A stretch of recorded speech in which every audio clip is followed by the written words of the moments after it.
Yo, what's up mga kailyan? It's been a long time since our last vlog about the tourism sites dito sa province of Quirino. At ngayong araw nga ay binisita natin ang SIITAN Nature Park.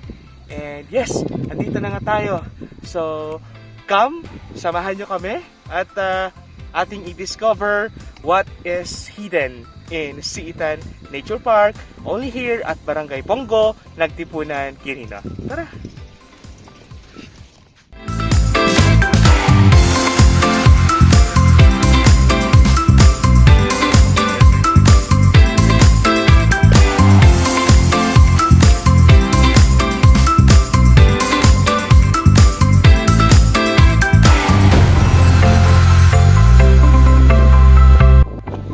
So ayan guys, papasok na tayo sa kanilang boating area.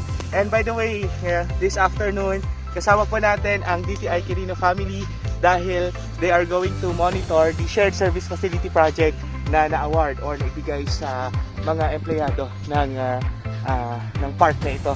So tara and let's check how beautiful the place is.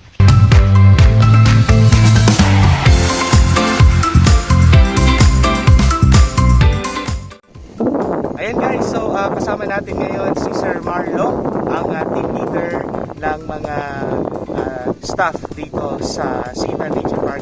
E tatanungin natin ano ba yung mga activities na i-offer dito sa SIITAN. Ayan, so ano po yung mga activities na i-offer nyo dito sa SIITAN Nature Park? Marami tayong activities dito sir. Likewise, yung mga river natin, may river cruising, may river cruise. Rafting tayo, tubing. Saka meron tayong ATV, meron tayong kayak. So yan guys, napakarami ng activities na pwedeng ma-enjoy dito sa SIITAN Nature Park. Pag nagbukas na nga po itong tourism site na ito na sobrang ganda, ay don't worry dahil meron kayong matutuluyan. Ito na yung sinasabi natin na shared service facility na binigay ng DTI dito po sa SIITAN Nature Park.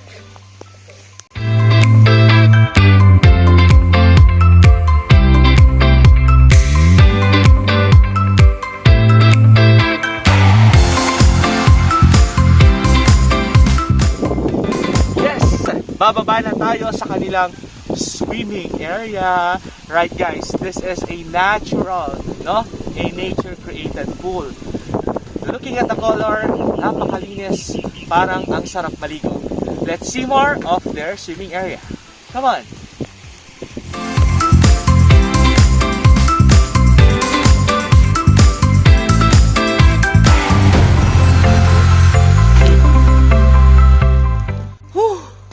And guys, after nating mabisita yung kanilang swimming and boating area, now let's have a glance at the pamosong Bimmapor. Bakit siya tinawag na Bimmapor? At ano yung itsura niya? Come and let's see!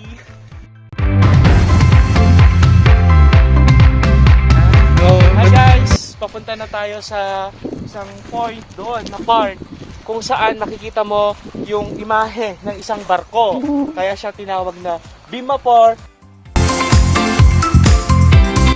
And here we are, the Bimmapor Rock Formation. And ito guys, yung napaka-amazing dito sa lugar na ito, yung rock formation, yung itsura ng mga bato, no, napakaganda. So ayan, if titignan natin, very siya.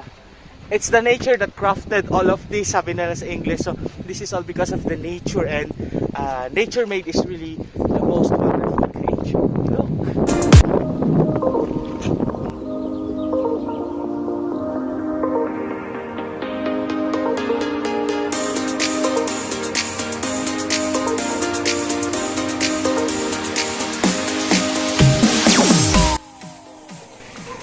And after our side trip, ladies and gentlemen, everyone, it's time to recharge with coffee only here at Hebrews Cafe Chill Connect Place or Hebrews Place.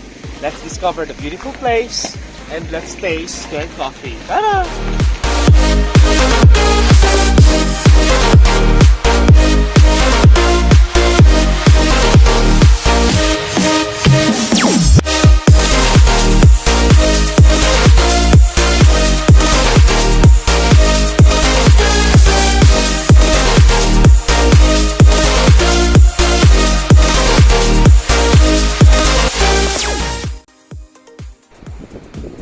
Mula dito sa Nagtipunan, this is your resident Quirino vlogger, Silvester Miguel, saying, I love Quirino forever!